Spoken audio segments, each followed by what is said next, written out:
आलमीन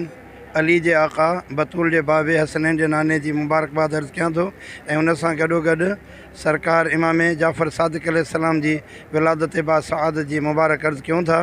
जीअं त हीअ असांजी रैली इतिहाद यकजहती ऐं मोहब्बत जे इनवान सां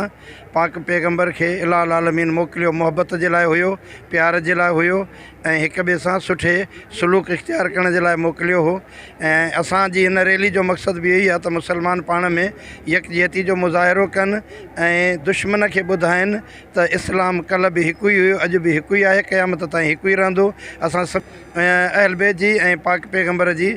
ख़ुशियुनि में शरीक थी हिक ॿिए सां हिक ॿिए खे मुबारकूं बि ॾियूं, अहसन तरीक़े सां प्रोग्राम मल्हायूं। ऐं इन सां गॾोगॾु ख़ैरपुर 12 रबीउल अव्वल ते जंहिंमें अहले सुन्नत जे भाइरुनि खे बि घटि वधि ॻाल्हाए वियो, अहले तशय्युअ जे दोस्तनि खे बि ॻाल्हाए वियो। असां गवर्नमेंट खे मुतवजह कंदासीं इन पासे ॾे त गवर्नमेंट इन ते नज़र करे